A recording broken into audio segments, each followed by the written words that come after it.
अस्मद्गुरोर्भगवतोऽस्य दयैकसिन्धोः रामानुजस्य चरणौ शरणं प्रपद्ये। श्रीविष्णुचित्तकुलनन्दन कल्पवल्लीं श्रीरङ्गराज हरिचन्दन योगदृश्यां साक्षात् क्षमां करुणया कमलामिवान्यां गोदामनन्यशरणः शरणं प्रपद्ये। उल्लासपल्लवितपालित सप्तलोकी निर्वाहकोरकितनेम कटाक्षलीलां श्रीरङ्गार्म्यतलमङ्गल दीपरेखां श्रीरङ्गराजमहिषीं श्रियमाश्रयामः। नमामि नारायण पादपङ्कजं करोमि नारायण पूजनं सदा वदामि नारायण नाम निर्मलं स्मरामि नारायण तत्त्वमव्ययम्। नीलातुङ्गस्तनगिरितटी सुप्तमुद्बोध्य कृष्णं पारार्थ्यं स्वं श्रुतिशतशिरःसिद्धमध्यापयन्ति सोच्छिष्टायां सजिनिगलितं याबलात्कृत्य भुङ्क्ते गोदा तस्यै नमैदमिदं भूय एवास्तु भूयः। अन्नवयल पुதுவை ஆண்டாளரங்கற்கு பன்னு திருப்பாவை பல்பதியம் இன்னிசையால் பாடிக் கொடுத்தாள் நற்பாமாலை பூமாலை சூடிக் கொடுத்தாளை சொல்லு சூடிக் கொடுத்த சுடற்கொடியே தொல்பாவை பாடி அருள வல்ல பல்வளையாய் நாடி நீ வெங்கடவர்க்கென்ன விதி என்ன இம்மாத்தம் நாங்கடவா வண்ணமே நல்கு।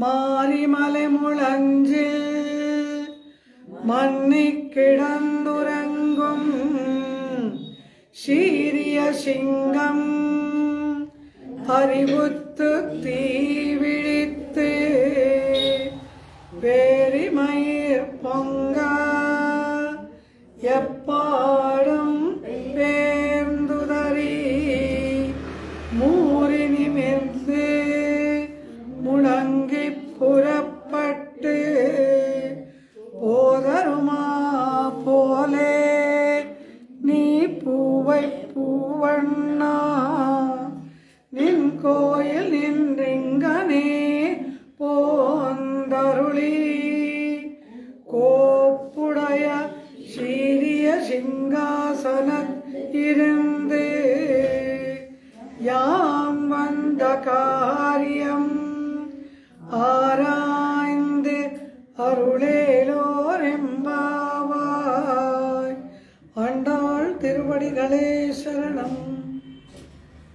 ಶ್ರೇಯಪತಿಯಾದ ಸರ್ವಸ್ಮಾತ್ಪರನಾದ ಪರಮಾತ್ಮನನ್ನ ಆಂಡಾಳ್ ಪುರುಷಕಾರ ಪೂರ್ವಕವಾಗಿ ಆಶ್ರಯಣ ಮಾಡಿದ ನಂತರ ಪರಮಾತ್ಮನ ಚರಣಾರವಿಂದಗಳಲ್ಲಿ ಆತ್ಮ ಸಮರ್ಪಣೆಯನ್ನು ಮಾಡುತ್ತಾಳೆ। ಹೇಗೆ ಶತ್ರುಗಳು ನಿನ್ನ ಬಾಣದೇಟಿಗೆ ಸೋತು ಬಂದರೋ ಆ ರೀತಿ ನಾವು ನಿನ್ನ ಗುಣಗಳಿಗೆ ಸೋತು ಬಂದೆವು ಪರಮಾತ್ಮ। ಆ ಶತ್ರುಗಳು ಪರಮಾತ್ಮನ ಬಾಣ, ಅವನ ಸುದರ್ಶನ, ಅವನ ಗದಾಪ್ರಹಾರ ಇತ್ಯಾದಿಗಳಿಗೆ ತಮ್ಮ ಬಲ ಉಡುಗಿ ಪರಮಾತ್ಮನಲ್ಲಿ ಶರಣಾಗತರಾಗ್ತಾರೆ। ಆದರೆ ಆಂಡಾಳು ಹೇಳ್ತಾಳೆ, ಹೇ ಪರಮಾತ್ಮ, ನಾವುಗಳು ಬಂದದ್ದು ನಿನ್ನ ಗುಣಕ್ಕೆ ಸೋತು। ಲಕ್ಷ್ಮಣ ಹೇಳ್ತಾನೆ, ಹನುಮಾನ್ ಕೇಳ್ತಾನೆ, ನೀನು ಯಾರು ಎಂಬುದಾಗಿ। ಆಗ ಹನುಮ ಅವನಿಗೆ ಉತ್ತರವನ್ನು ಕೊಡ್ತಾನೆ, ಲಕ್ಷ್ಮಣ ಅಹಮಸ್ಯ ಅವರೋ ಭ್ರಾತ ಗುಣೈರ್ದಾಸ್ಯ ಮುಪಾಗತಃ, ನಾನು ರಾಮನ ಸಹೋದರ, ರಾಮನಿக்கு ಪಿನ್ಪಿರಂದವನ್, ಅವನಾದ ನಂತರ ಹುಟ್ಟಿದವನು ನಾನು. ಆದರೆ ತಮ್ಮ ಎನ್ನುವುದಕ್ಕಿಂತಲೂ ನಾನು ರಾಮನಿಗೆ ದಾಸ ಅಂತ ಹೇಳ್ತಾನೆ. ಹೇಗೆ ರಾಮನ ಕಲ್ಯಾಣ ಗುಣಗಳು ಆ ರೀತಿ ಇವೆ. ಅಹಂ ಗುಣೈರ್ದಾಸ್ಯಂ ಉಪಾಗತಃ, ರಾಮನಿಗೆ ಸ್ವರೂಪತಃ ದಾಸ. ಅಯ್ಯೋ ಆತ್ಮಸ್ವರೂಪ, ಅವನಿಗೆ ದಾಸನಲ್ಲ, ಸೇವೆ ಮಾಡಬೇಕಲ್ಲ ಎಂಬುದಲ್ಲ. ರಾಮನ ಗುಣಗಳಿಂದ ಅತ್ಯಂತ ಸೋತು ಅವನಿಗೆ ಶರಣಾಗಿ ಅವನಿಗೆ ಸೇವೆ ಮಾಡುವುದಕ್ಕೆ ಬಂದ ಸೇವಕ ನಾನು ಅಂತಾನೆ ಲಕ್ಷ್ಮಣ. ಆ ರೀತಿ ಇಲ್ಲಿ ಆಂಡಾಳು ಹೇಳ್ತಾಳೆ, ಪರಮಾತ್ಮ ಬಾಣದೇಟಿಗೆ ಮದ್ದನ್ನು ಹಚ್ಚಬಹುದು, ಅದಕ್ಕೆ ಔಷಧವನ್ನು ಹಚ್ಚಬಹುದು. ಆದರೆ ನಿನ್ನ ಗುಣಗಳಿಗೆ ಸೋತರೆ ಅದಕ್ಕೆ ಏನಾದರೂ ಮದ್ದುಂಟಾ ಪರಮಾತ್ಮ? ನಮ್ಮ ಸ್ಥಿತಿಯನ್ನು ನೋಡು, ನಿನ್ನ ಗುಣಗಳು ನಮ್ಮನ್ನು ಪಡಿಸಿದ ಪಾಡನ್ನು ನೋಡು. ನಿನ್ನ ಸೌಂದರ್ಯ ಗುಣವಾಗಲಿ, ರೂಪಗುಣವಾಗಲಿ, ಆತ್ಮಗುಣವಾಗಲಿ, ಯಾವ ಗುಣವೇ ಆಗಲಿ ನಮ್ಮನ್ನ ಪಡಿಸಿದ ಪಾಡು ನೋಡು ಅಂತಾಳೆ ಆ ಗೋದ. ಹಾಗೆ ಹೇಳ್ತಾ ಆ ಗುಣಗಳಿಗೆ ಪೋತ್ತಿ ಪುಹಂಡು ಅದನ್ನು ಕೊಂಡಾಡುತ್ತಾ ಅದಕ್ಕೆ ಮಂಗಳಾಶಾಸನ ಮಾಡುತ್ತಾ ನಾವು ಬಂದೆವು. ಅಷ್ಟು ಮಾತ್ರವಲ್ಲ, ನಾವು ಬಂದ ರೀತಿ ಹೇಗಿತ್ತು?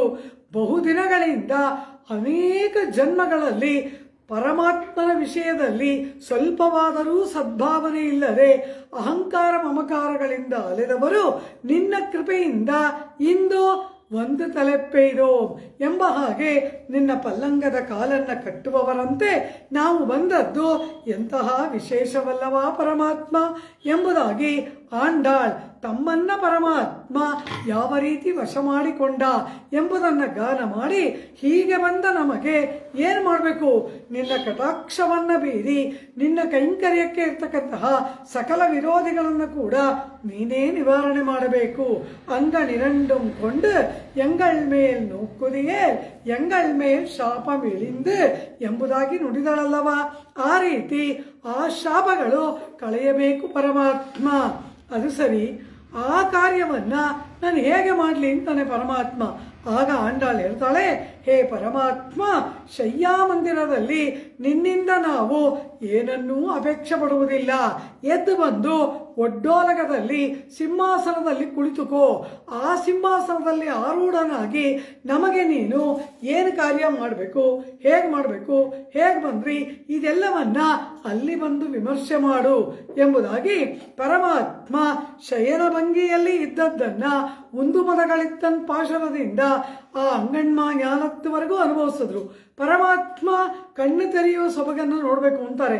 ಅನಂತರ ಪರಮಾತ್ಮ ಎದ್ದು ಕುಳಿತುಕೊಳ್ಬೇಕು, ಕುಳಿತವನು ನಿಂತ್ಕೊಳ್ಬೇಕು, ನಿಂತವನು ನಡಿಬೇಕು. ಈ ಎಲ್ಲ ಸೌಂದರ್ಯವನ್ನ ನಾವು ಕಾಣಬೇಕು ಪರಮಾತ್ಮ. ಪರಮಾತ್ಮನಿಗೆ ಸಂಬಂಧಪಟ್ಟ ಒಂದೊಂದೂ ಕೂಡ ಪರಮ ಉದ್ದೇಶ. ಆ ಪರಮಾತ್ಮ ಶ್ರೀರಂಗ ಕ್ಷೇತ್ರದಲ್ಲಿ ಶಯನ ಭಂಗಿಯಲ್ಲಿರುವ ಪರಮಾತ್ಮನನ್ನ ದರ್ಶನ ಮಾಡ್ತೀವಿ. ತಿರುವೆಂಗಡ ಮುಡಿಯಾನ್ ನಿಂತ ಭಂಗಿಯಲ್ಲಿ